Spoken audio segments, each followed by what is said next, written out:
students who came to those schools though were within walking distance, except for a couple. Some of them had to drive. They had to take the minibus to come in, or minivans, whatever. Big buses. But anyway, I remember a couple incidents in that area. I remember one night, one of the students came to me and told me, look, don't come to school tomorrow. So I kind of wondered, what's the deal? He says, don't come to school, man, don't come to school. I said, okay. And I stayed away that day. When I came back to school next day, they had a big old gunfight in the area. And people were ducking here, hiding left and right. It's all politics. It's part of our culture. So did anybody die or get seriously hurt that day? No, not that I don't remember hearing anybody really got hurt. It was kind of like, it was probably like some gang warfare and stuff. So. But you were glad you weren't there. Yeah, I was glad I wasn't there. I don't know. Nobody got hurt, but that kind of excitement I don't like. Even though I live there, I don't like it. So at the end of 74, 73, while I was there at school going this, I really had desire of going into the pastoral ministry. So I decided that whether I had a choice of going to university or going to a theological school. And so I went back to school. So I leave work in the evenings at 4 o'clock, went back to school at 5:30 till 8, then got home. And then I had to get back to school by 9 the next morning. Usually I have to leave my house about 7:30. If I didn't get on that 7:30 bus, I'd be late. I didn't have a car, so I had to get on the bus. I went there. I got the subjects I needed, and by 1981, I was accepted to Jamaica Theological Seminary, where I did 4 years of pastoral studies and graduated. In 77 I got in school, 81 I graduated. I left.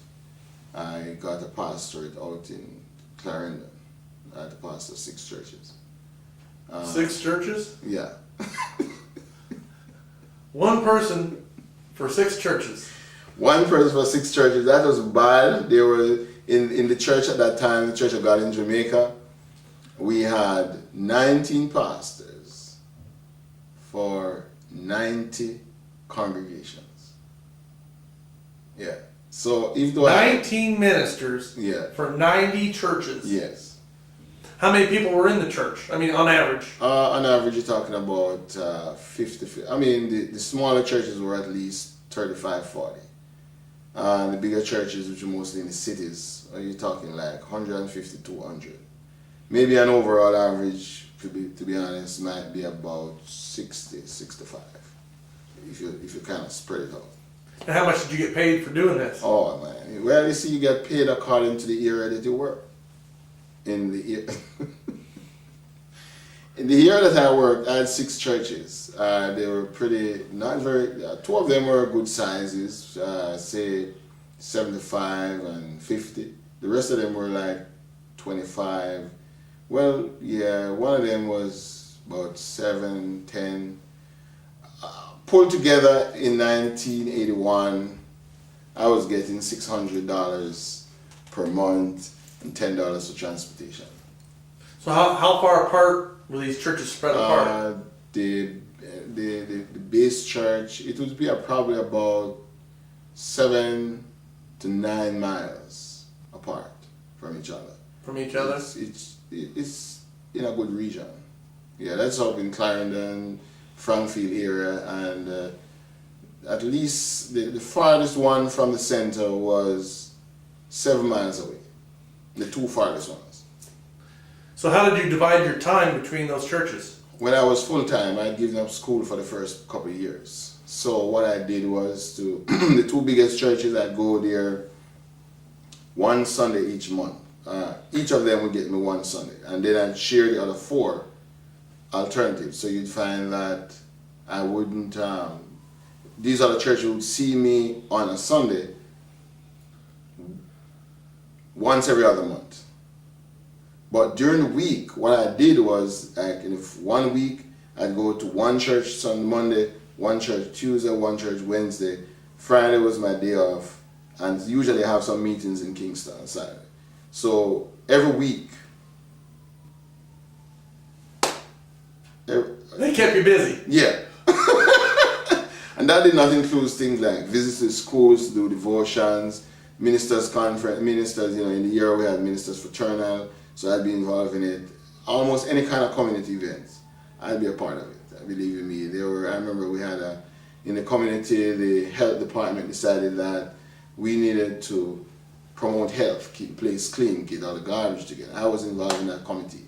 So we had big old plans, get all the stuff together, get the drums, put them in different places, and it was a lot of writing to places. I was secretary for the ministerial committee, so I was involved in writing letters to people, to the member of parliament, to the politicians, to the people private, it was pulled together, and we had a big old day for promotion.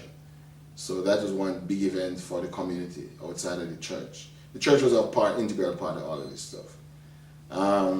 In addition to that, I had to make certain that the youth organization was going well. I myself was one of the national youth leaders for the church up until 1981. I was the president in 2 different roles, helping to plan the camps, summer camps. We were helping to plan. We had what was called a national committee. Talent hunt competition, which would include a lot of music, sports, drama. It was quite a big organization. So when I became, during the early period of time, we had to find campsites every year. We didn't have a site for ourselves. Usually we go to schools.